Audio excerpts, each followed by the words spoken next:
มามาสงเคราะห์มาสงเคราะห์มาสงพ่อแม่พี่น้องผู้ทำยินกูเกาะกูคนครับมาสงพ่อแม่พี่น้องผู้ทำยินกูเกาะกูเจ้ามาสงตั้งเสียงครับ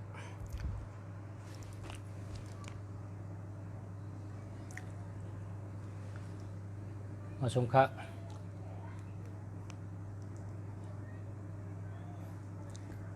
มาสงเคราะห์มาสงเคราะห์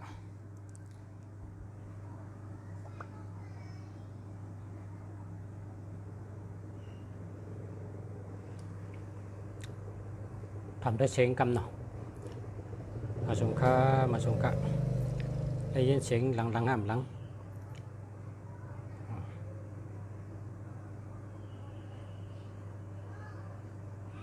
เปิดจะได้เปิดไม่ได้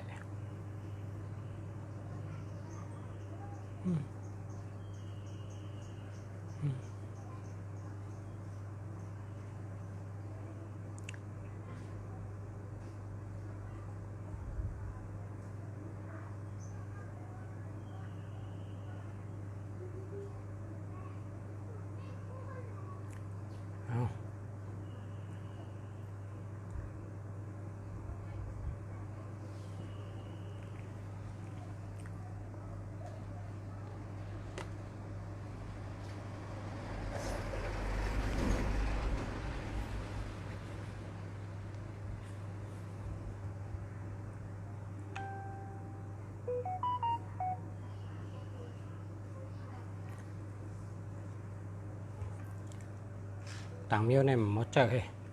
อะไรชันชงไม่เหลียวกะชันชงในหลีหรือเปิ้ลนะพนันก็ขอบคุณนะชันชงอันทำหมดเจอเมืองมันมันละ3 ช่องในหมดเจอต่างเมียวในหมดเจอ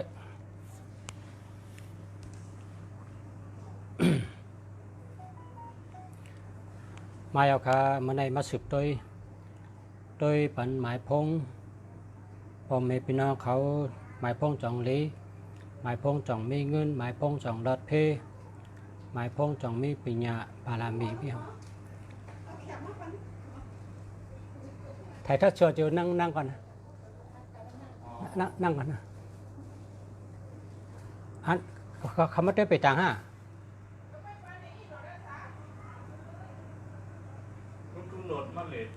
อ๋อต้องแหละมาอยู่ว่าเป็นพลังเมืองแล้วนะยังคนโฮมเอามากขึ้นวันดำเพื่อ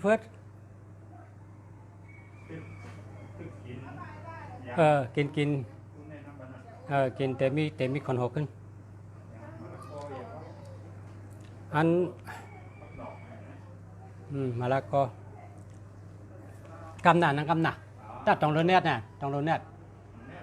เน็ตเนาะก็หมอนกันคนไหนก็เลยเตะก็ตัวกำมาสูงค่ะ0949718669อันนี้ห้ามเบอร์เขาเพราะว่ามี18ครับห้ามเบอร์ครับ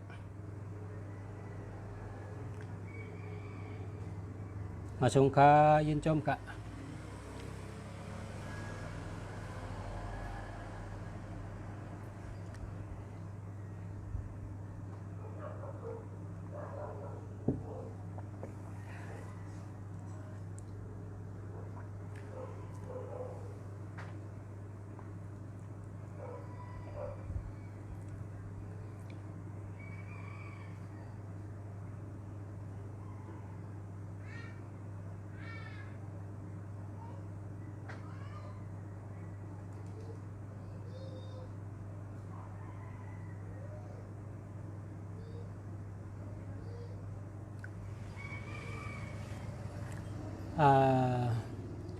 อาสักเต็มมาอาสักแล้วก็เต็มวันเกิด2 เบี้ยวกันนะเพราะเต็มนำไหนในเต็มตั้ง1 อันได้เนาะเต็มอาสักก็คือ แล้วก็เกิดวันฉังในกระปอค่ะ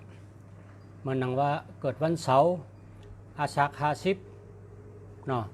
แค่นั้นก็แล้วเกิดวันพัดอาชา30ในก็แล้วแต่ตัวนั้นกระปอนะมาสุงคาเต็มแรกครับเพราะว่ามาสุงคาในก็เต็มแรกครับมาสุงคาเมงกลาปะ0826174589อันนี้เจ้าอะไรครับเลี้ยวครับเจ้าแล้วครับ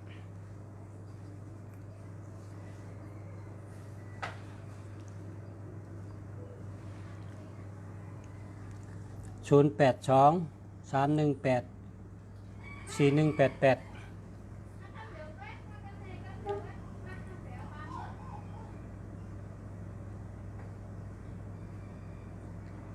อันนี้หามเบอร์กันนะหามเบอร์ครับยาวก็092668896ค่ะอันนี้แค่มันนะ092668896ค่ะเอา6ค่ะนี่แหละนะแต่อันใน68แต่อันใน6ค่ะเอา6ค่ะนั่นน่ะดี6556ในป่นตั้งพันเพราะเผื่อมี6556ในป่นตั้งพันอันในมี6ขาน่ะเอา6ขานะ6ขาดี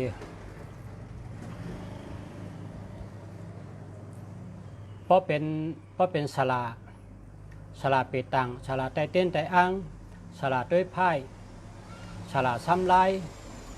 จะได้วันเอา68อ่ะเพราะว่า8ในมันเป็นตัวเงิน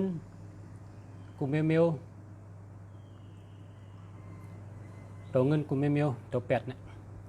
เงินดอลลาร์เงินหยวนเงินจัดเงินบาทมันเอาหมดอ่ะเพราะเป็นตัว8เพราะว่า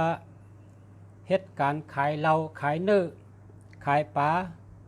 ขายข้าวขายพักเจ้าไหนก็เป็นเจอ68อ่ะ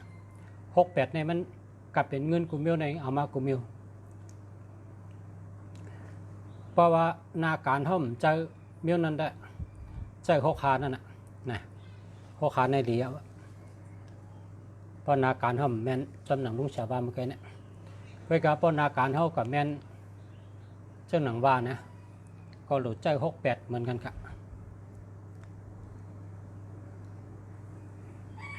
68ในมันหลีแจ้งก็กลางเลิกนาการมันเลิกนาการเพราะว่านาการเท่ากับแมนจอมมันปนได้แคมฉาจอมมักมีจอมเตะๆอ่ะ0942539630อันนี้หาเหมือกะหาเหมือก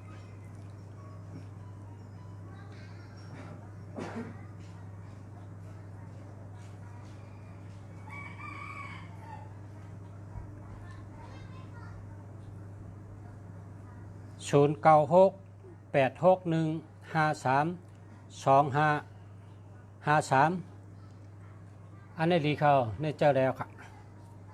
เจ้าแล้วค่ะ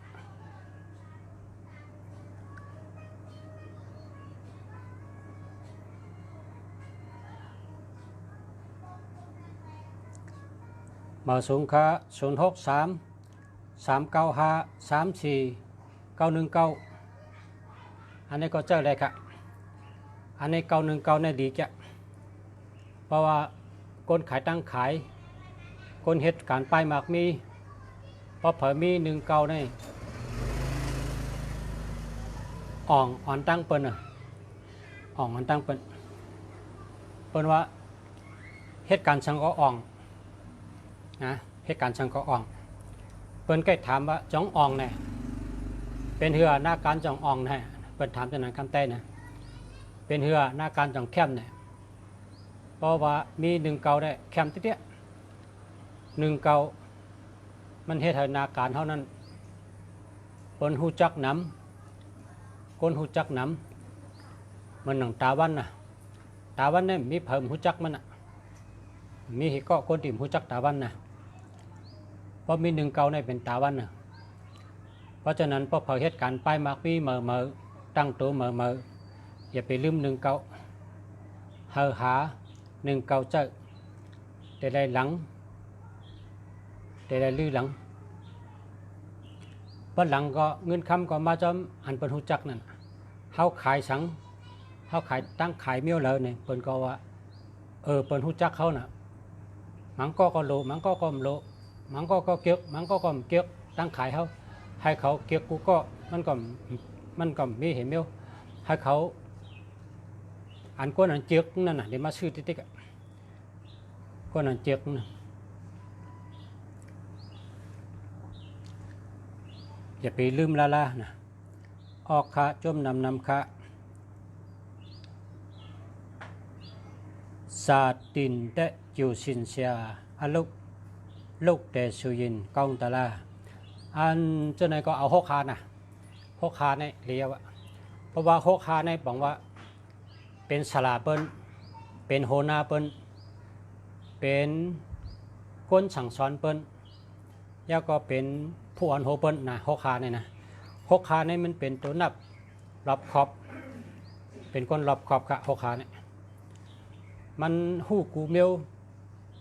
หู้กูภายแล้วก็เหตุการณ์ไรกูภายกับ10 ก้นไรกูจันแต้มจันกลางจันสูงเขาหมอกับ10 เขา6 คาเนี่ยเพราะฉะนั้นก็เอา6 คานะเดียวค่ะ6 คา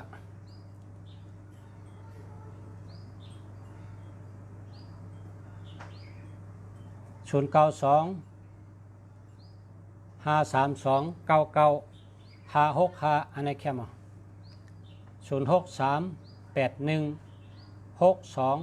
56 5อันนี้หาเมื่อนะเพราะว่ามี81หน้ากลางมี81เหมือนจังเขาเอาโจนเล็งไว้ในเฮิร์นก็เอาโจนเล็งไว้ในเฮิร์นนี่โจนนี่นะมันตัวแหวเงินคำเขามีกระเลยเพราะวันเหล่าห้อมอยู่เฮิร์นมันก็โจนก็เร็วมันก็หลักก็เร็วมันเป็นว่ามาปิดอ่ำลืมตีนก้น2 ตีนอ่ำลืมอาแก้งเก่านะต้องไว้ละอย่าไว้เจอตั้งอย่าวางเจอก้นหันโตมหันเจอนะอ่ำจอมหูเจอชัดอ่ำลัดอะไรเจอก้นนะกำไตบนสอนไว้จนพอจูเจอนุดตัวนับ1881นี่โจนมีเนื้อเฮิร์นชัวโจนมีเนื้อเฮิร์นชัวพอจูเลี้ยงไว้1881เนี่ยมันดีนะอย่าไปเจอเอา8 เทก็หามา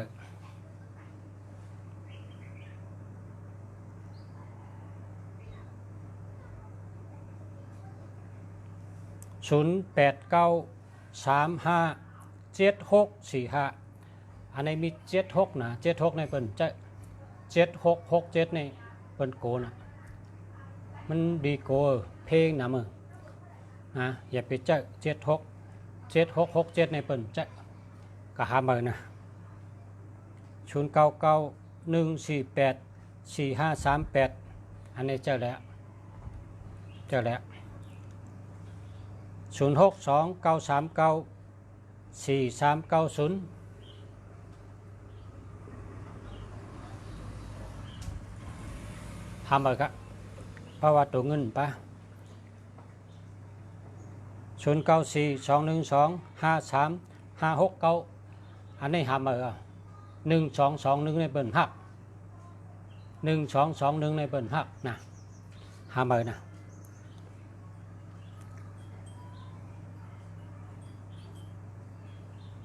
084 610 6482ทำเลยครับ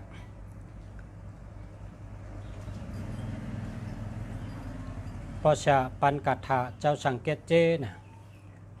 นโมตัสสะ3 กรรมนะนโมตัสสะภะคะวะโตอะระหะโตสัมมาสัมพุทธัสสะนโมตัสสะภะคะวะโตอะระหะโตสัมมาสัมพุทธัสสะนโมตัสสะภะคะวะโตอะระหะโตสัมมาสัมพุทธัสสะองค์ตนหลีเจ้าสังเกตเจ ตัวคิงกอยลีตีจักเนเมาจับมาตูกะยิงใจย้อนแปงเอหากูวันง่ายตกจื้อเข้าน้ำอ่ำเป็นกินขินเจอข้อหาเจ้าเปิดเจ้าเฮาลาบหลีนาลาบหลีสว่างนี่แหละช่วยนาดขวางโหมจมนะชัดทุปารีก็มีเพราะเป็นปารีเนี่ยแต่เลยตัวโตให้ว่านะต้องพร้อมตัวโตโกงพิษปารีก็มี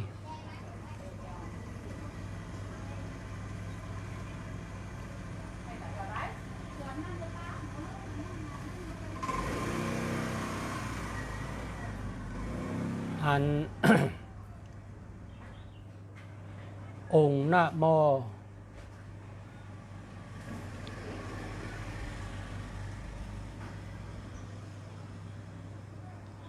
อนันตะโกองค์นะโมอนันตะโกเดี๋ยวก็เตโตก่อนนะกรรมว่าพิษเนี่ยมันเต็มทน